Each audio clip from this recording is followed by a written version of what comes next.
Hello everyone, कैसे हैं आप सब। तो आप सब बढ़िया होंगे। ज्ञान स्टडी में आपका स्वागत है और मैं सविता मंडल। तो आज हम लोग करने वाले हैं प्राचीन भारत में हम लोग क्या पढ़ेंगे। तो आज मगध राज्य से स्टार्ट करेंगे। स्टार्ट करने वाले हैं मगध साम्राज्य से। ठीक है, तो मगध साम्राज्य के सबसे प्राचीन वंश का संस्थापक कौन था। तो वृद्धरथ था।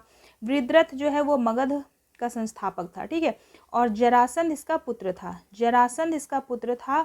जरासंध का नाम जरासंध क्यों पड़ा था। तो ऐसा माना जाता है कि जरा नाम की राक्षसी थी जिसने इसे जोड़ा था। यानी कि जरासंध जब पैदा हुआ था तो दो टुकड़ों में विभाजित था और जरा नाम की राक्षसी जो थी उसे दोनों को जोड़ दी थी, इसलिए इसका नाम जरासंध पड़ा है। ठीक है, और वृद्धरथ जो है, एक वृद्धरथ है जो कि मौर्य साम्राज्य का अंतिम शासक है। ठीक है, ये अलग है।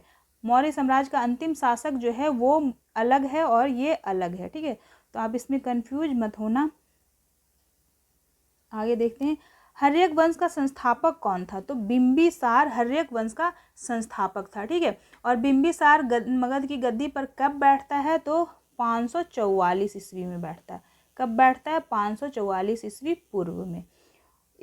किसने राजगृह का निर्माण कर उसे अपनी राजधानी बनाया। तो बिंबिसार ने राजगृह का निर्माण किया और उसे अपनी राजधानी बनाया। महात्मा बुद्ध की सेवा के लिए बिंबिसार ने किसे भेजा था। तो राजवैद्य जीवक को।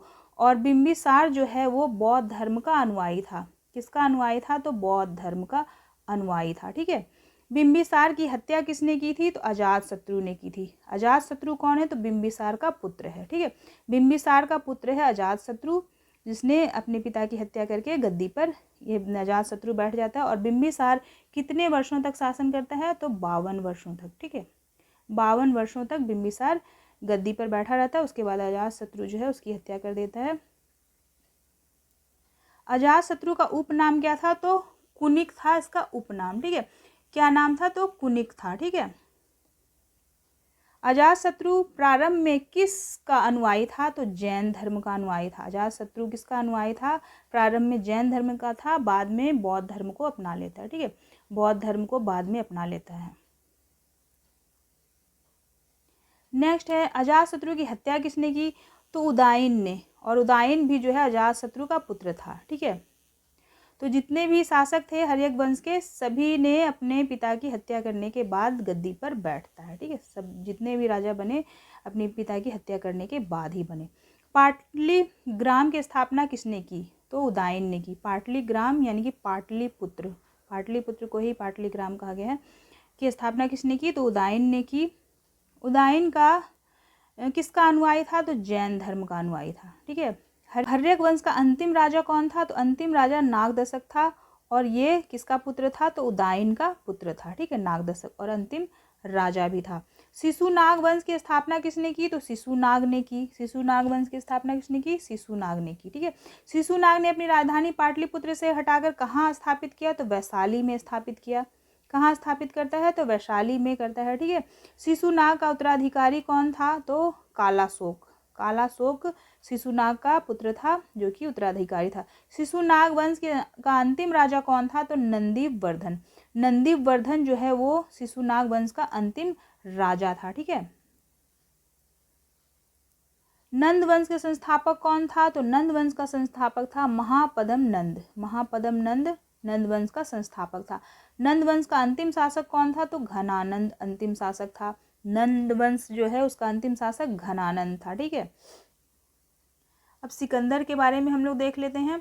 तो सिकंदर जो है उसका जन्म कब हुआ था। तो 356 ईस्वी, 356 ईस्वी पूर्व। ठीक है, 356 ईस्वी पूर्व सिकंदर का जन्म हुआ था। सिकंदर के पिता का नाम क्या था। तो फिलिप था।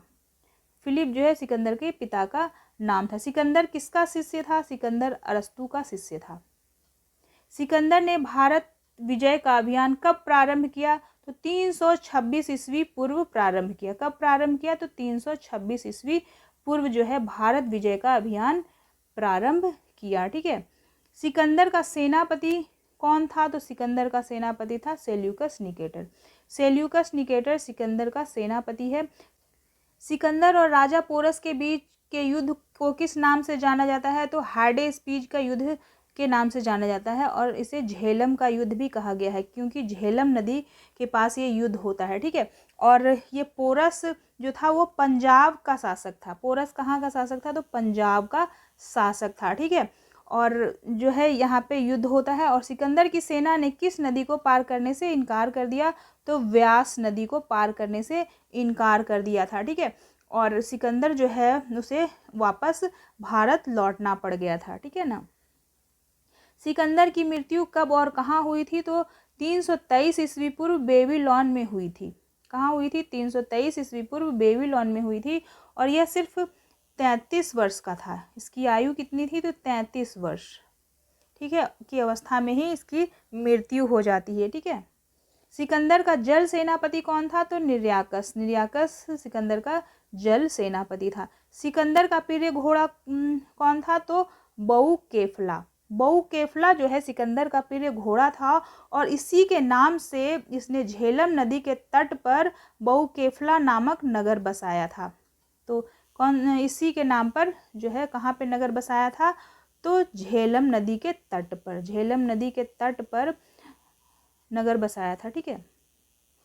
और उसका नाम क्या रखा था? तो बहुकेफला, क्योंकि इसका प्रिय घोड़ा था।